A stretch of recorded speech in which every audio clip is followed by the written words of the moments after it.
Once upon a time, there was a miller who had a very beautiful daughter. Now it happened one day that he had an audience with the king, and in order to appear a person of some importance, he told him that he had a daughter who could spin straw into gold. "Now that's a talent worth having," said the king to the miller. "If your daughter is as clever as you say, bring her to my palace tomorrow and I'll put her to the test." When the girl was brought to him, he led her into a room full of straw, gave her a spinning wheel and spindle, and said, "Now set to work and spin all night till early dawn, and if by the time you haven't spun the straw into gold, you shall die." Then he closed the door behind him and left her alone inside. So the poor miller's daughter sat down and didn't know what in the world she was to do. She hadn't the least idea of how to spin straw into gold, and became at last so miserable that she began to cry.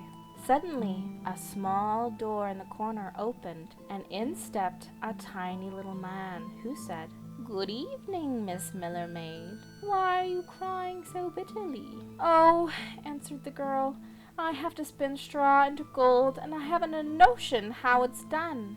"What will you give me if I spin it for you?" asked the little man. "My necklace," replied the girl. The little man took the necklace, sat himself down at the wheel, and whir, whir, whir, the wheel went round 3 times, and the bobbin was full. Then he put on another, and whir, whir, whir, the wheel went round 3 times, and the second too was full. And so it went on till the morning, when all the straw was spun away, and all the bobbins were full of gold.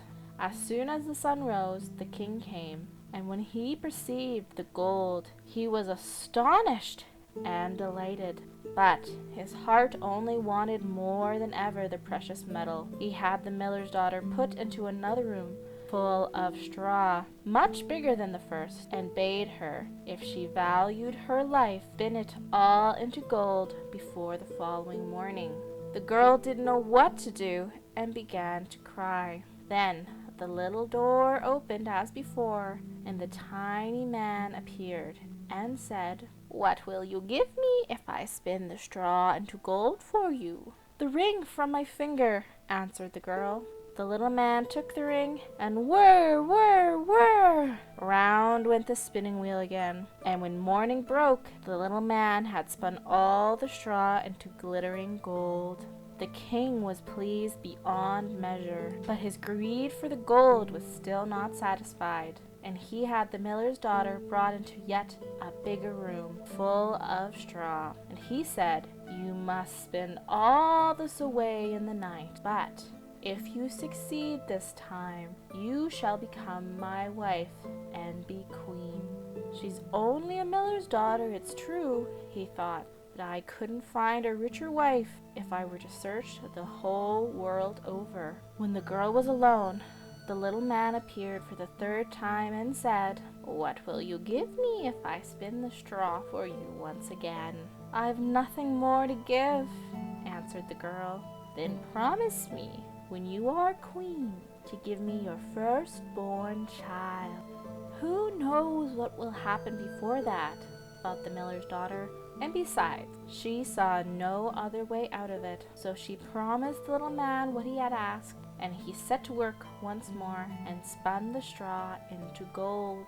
When the king came back in the morning and found everything he had desired, he straightway made the miller's daughter his wife, and she became queen. The king and queen became very close and loved each other dearly. And when a year had passed, a beautiful son was born to them. The miller's daughter had completely forgotten of the little man that helped her in those rooms of straw, until all of a sudden one day he stepped into her room and said, "Now, give me what you promised." The queen was in a great state and offered the little man all the riches in her kingdom if he would only leave her child.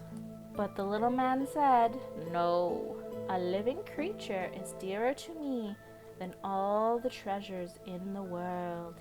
Then the queen began to cry and sob so bitterly that the little man was sorry for her, and he said, I'll give you 3 days to guess my name, and if you find it out in that time, you may keep your child."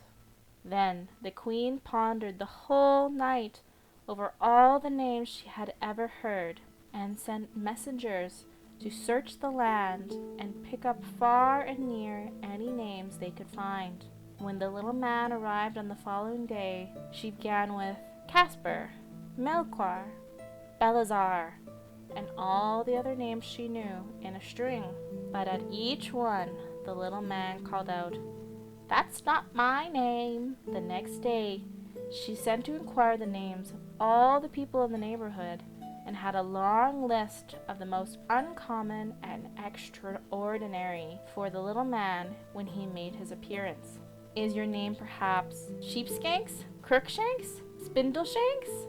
But he always replied, "That's not my name." On the 3rd day, a messenger returned and announced, "I have not been able to find any new names, but I came upon a high hill round the corner of the wood where the foxes and hares bid each other good night. I saw a little house, and in front of the house burned a fire, and round the fire sprang the most interesting little man, hopping on one leg and crying, 'Tomorrow I brew, today I bake, and then the child away I'll take. For little deems my royal dame that Rumplestiltskin is my name.'" You may imagine the queen's delight at hearing the name, and when the little man stepped in shortly afterwards and asked, "Now, my lady queen, what's my name?" she first said, "Is your name Conrad?" "No." "Is your name Harry?" "No." "Is your name perhaps Rumplestiltskin?" "Some demon has told you that. Some demon has told you that," screamed the little man, and in his rage he slammed his right foot and then his left into the floor. He slammed and stomped and yelled until finally the floor gave out and the little man disappeared into the hole, never to be seen again. The king and queen never worried about Rumpelstiltskin again, and they all lived happily ever after. The end.